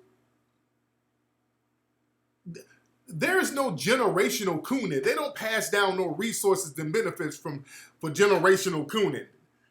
You know, cooning, you can't pass down the coonery. Ain't no future in the coonery. You dig? The whole town turned against this dude. chief, wife's worked there. During a deposition, the chief, in an unrelated incident, admitted to saying when he found out his own daughter was, quote, dating a black boy, I became so physically ill, I vomited. So again, yeah, Georgia is full of these little white supremacist enclaves. I mean, they don't even hide it in some of these little cities out there in Georgia. And not just Georgia. I'm not trying to just put it on Georgia. These little cities, they don't even hide it. And like I say, these white girls from these cities, all of them, most of them, be running out here. They be trying to find a black pole to hop on. You understand? But don't you be fooled by that, because understand, they daddies and they mamas still hold the levels of power in these cities. You dig? Just because their little funky daughter is throwing her little mayonnaise cooch on you, don't think that she ain't gonna fall back in line when they pull her leash. Be very clear about that. I want y'all to be very clear. Black folks, be very clear. You and Becky and sisters, you and Tyler or Dylan or whoever, the zaddy you get with, you think you're doing something slick, you think you're doing something revolutionary. The problem is you're going to be on the outs while Dylan and Becky, they can still fall back in line with their families and their communities. You know, they can get their chain yanked and fall back in and still get the benefits of white supremacist society. You understand? Because they're on code. They still got a community of people who are still on code. And what they'll do with Becky, they'll pull her to the side and be like, look, I don't like you messing with those niggas, but if you're going to do it, at least go out of town and do it like your sisters do. Go do it somewhere where we can't see it. Do it over there. But when you rubbing it in people's faces, especially white men's faces where you working, see, that's the problem. See, they're trying to flaunt it around that little town. They're trying to flaunt around. And somebody look up Darien, Georgia. What's the population there? Real quick, somebody look up Darien, Georgia real quickly and find out the population there. How big is that town?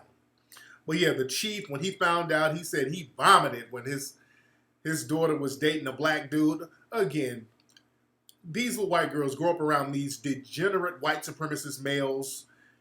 A lot of times, these white supremacist males, they be molesting these little white girls. These white girls have to deal with molestation. Remember, these people into bestiality. They be down there having sex with cows, with little duckies. They do anything. So it's like 1,800 people, like 18. Okay, wow, so that's a small town. Oh, yeah. So everybody knows each other. So look, around 1,900 people. So everybody knows each other. Oh, yeah. Everybody knows. Okay. Yeah, he was the big Negro in the city. Yeah, he thought he was the big special Negro in the city, and they had to make an example out of him. You're not going to be running around here banging our white women, brother. It's only 2,000 of us. You're not going to be rubbing it in our faces, banging these white women out here like that. Yeah? Oh, my goodness. All right. Let me play the rest of this. Hold on. As the chief created a paper trail to fire him, ultimately for failing to notify dispatch at the start and end of his shift. I mean, it wasn't even anything anybody had heard of. Katie Mitchell is Karan's attorney. Each of the witnesses that were deposed, there was not a single officer, whether a party, whether for the Darien Police Department or from another agency, that had ever even heard of another officer being terminated for policy infractions such as failing to notify dispatch. Karan is suing the city of Darien and the police department leadership for race discrimination. Not just that the chief sees me as less than, the whole city sees me as less than. The whole city? The mayor, the city manager, y'all all see me as not worth it. Not just me, all black people. We reached out to Chief Donnie Howard and the others being sued. Their attorney emailed us they don't comment on pending lawsuits. Karan says filing a lawsuit against the police brotherhood is something cops don't do. But he says Lord. what they did to him was unforgivable. Wait a minute. He's up here talking about brotherhood. Ain't no brotherhood, fool. Filing a lawsuit against a brother. This fool is still holding on to that brotherhood stuff. Damn. This brother is still holding on to that cop brotherhood garbage. He still want the biscuits. This Negro still want the damn biscuits, but they're forcing him to see the reality of this being a racial incident, but he's still holding on to the butter biscuits, a police brotherhood. All them folks are against you. They ain't no brotherhood. Ain't no brotherhood. Lord. Let me play the rest. All right. Fight, and I'm gonna fight it all the way to the end. Look how sad he looked. I mean, look how sad he looks. Look at the look in his eye. Just the loss of butter biscuits. Come here, baby. Sit down. Come here. Come sit down. The loss of butter biscuits. I mean, he looks like he's in a sunken place. Don't he look so? Look at that look. When you see a big Negro with that look in his eye, Only a loss of butter biscuits can create that. Karan's fight will move forward in court. Less than 2 weeks ago, a judge ruled the chief and a former co-worker do not have immunity. So that's shaping up to be an interesting situation there once they go to court. Of course, the stress of this entire situation, And listen we to can this. understand that, but it also ended that relationship. It sure did. Soon after they went public with that romance and the situations that transpired, that relationship broke up right after he was fired. Damn. So he's waiting for So Becky left. Becky left his ass. So this dude lost his job, his little plantation prestige. He lost the butter biscuits and Becky.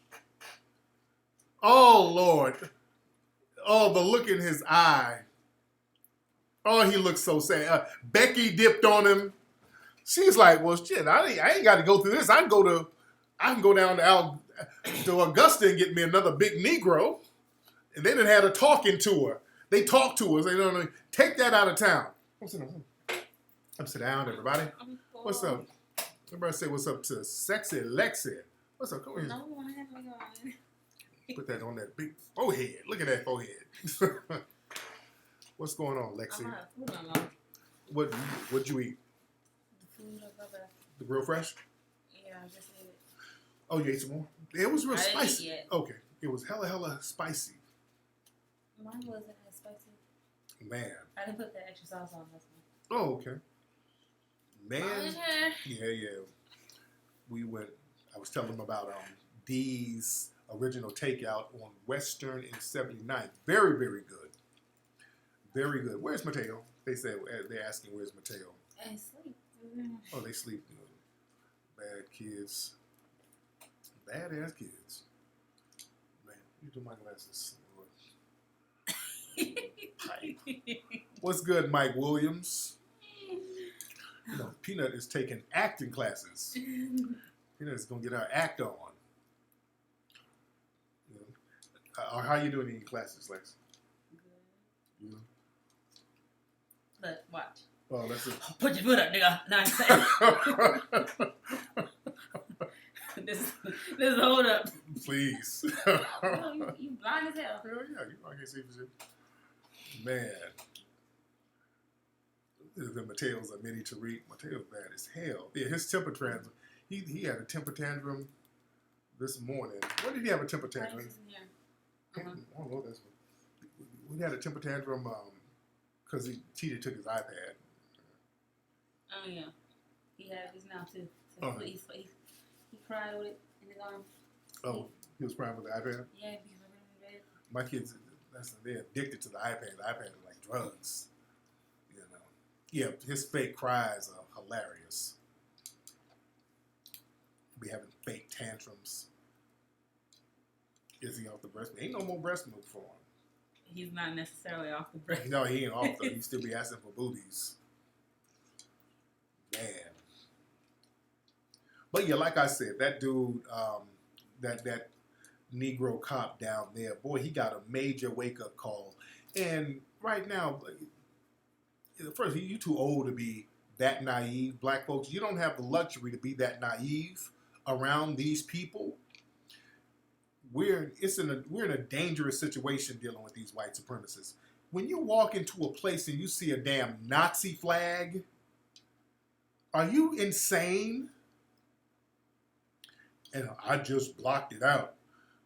Why would you block something like that out in the environment we're in? We can't be walking around that damn stupid. See, we like playing dumb and playing stupid so we can be the pet Negro somewhere. You don't have that luxury. Being around these white supremacists are dangerous right now. Yeah, in that little bitty town like that, it's less than 2,000 people and you walking around playing dumb? Man, please, you don't have that luxury. Black folks, we don't have the time to be in denial. We got to call this thing what it is.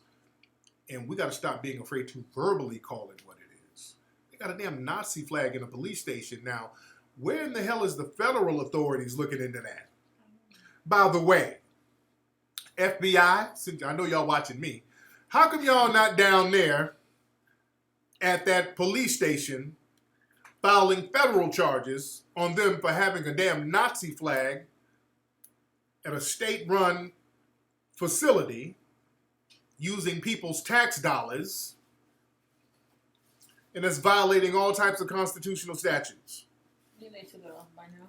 Yeah, they took it off, but the fact that it was even there. Yeah?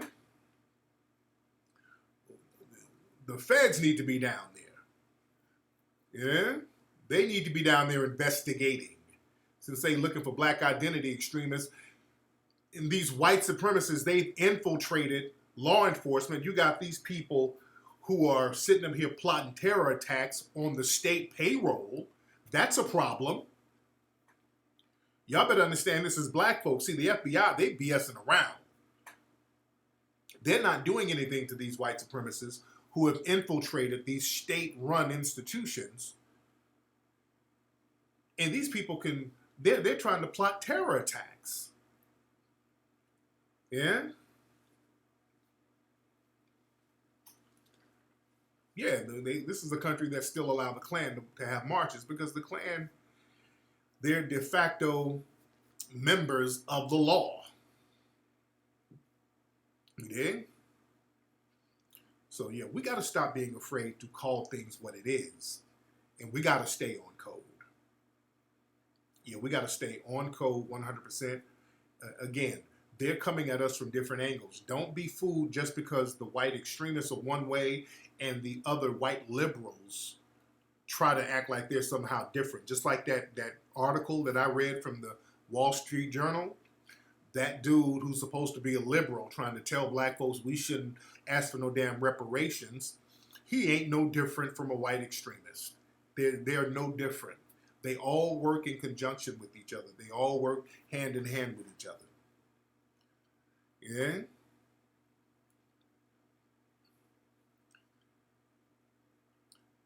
So the thing is, we got to be on code. And understand, a lot of these white extremists, they've been deputized by other white supremacists that have infiltrated the levels of power in this country. And, you know, what that means is when they harm you or if they harm you and your family, you have to deputize yourself. You understand? You have to deputize yourself. You have to be deputized. Because see, black folks, we got this thing where we want to sit up and be Sambos. We want to sit up here on the coon train. Black folks want to sit up here and let your family get harmed. Black folks want to sit up here and somebody in your family get harmed by race soldiers or white supremacists. You sitting around just waiting on a check. Remember a few weeks ago, this man, his kid got killed, I think, by some random white Hispanic. And we were talking about it, and the brother, they hopped on my social media talking about I shouldn't talk about it from a racial aspect. Yeah. I'm like, dude. I'm like, are you serious? Are you serious, bro? I'm like, Crispy, is you serious? They didn't want me to talk about it from a racial. They didn't want me to make it racial. Come on, man. Dude, are you serious? I'm like, do you know that these white Hispanic gang members, part of their initiation is taking black folks out? There's these dudes who are part of these gangs, these Hispanic gangs who are allied with the Aryan Nation and all these groups. They're initiated into these gangs by taking out black folks. And y'all want to sit up here and play dumb because you think a check is coming your way from the state, a death check. We can't be that low. You understand? We just can't be that low in our chakras. You don't want justice for your own kid. You'll sit up here and just let your kid get taken out and you're going to keep your mouth shut because they're giving you a damn check. the Proud Boys have non-white members. That don't mean nothing. I know about all the Proud Boys and all that. The fake president of the Proud Boys is some Cuban Negro dude. That don't mean nothing. They all want to maintain white supremacy. That means nothing. They all want to maintain white supremacy. You dig? Yes, they do. All these groups, they sit up and talk about all these Hispanic gangs. Man, many of these top Hispanic gangs are clicked in with the Aryan Nation and the Nazis and all these dudes, man. You dig? Ain't no brotherhood with nobody. We all we got, and we all we need, truth be told. We got to understand that. We all we got and we all we need. We all we got and we all we need. We got to start thinking in terms of that. Ain't no coalition with no other group. Yeah? But anyway, HC5 is coming soon this summer. HC5 is coming. So you guys don't want to miss that. We're looking at August. That's what we're looking at. Everybody, if you want to go to see HC 1 through 4, you need to go to hiddencolorsfilm.com. And you can go to 1804movie.com to get the film 1804, The Hidden History of Haiti. And before I go, let's all do the Bookman's Prayer. We got to give it up to them in Ogun. Let me do the Bookman's Prayer before we go. The God who created the earth, who created the sun that gives us light, the God who holds up the ocean, who makes the thunder roar, our God who has ears to hear, you who are hidden in the clouds, who watch us from where you are, you see that the white has made us suffer. The white man's God asks him to commit crimes, but the God within us wants us to do good. Our God who is so good, so just, he orders us to revenge our wrongs. It's he who will direct our arms and bring us the victory. It is he who will assist us. We should all throw away the image of the white man's God who is so pitiless. Listen to the voice of liberty that speaks in all our hearts. Can I get an ashe on that one? Can I get an ashe on that one? Ashe. Yes, indeed. Y'all say that prayer every morning if you can. You dig? And watch 1804. Y'all better watch that movie. Study it. You dig? All right, guys, I'm up out of here, man. Thank y'all for tuning in, man. I'm going to holler at you guys. Ism Radio this Tuesday. Y'all be good, fam.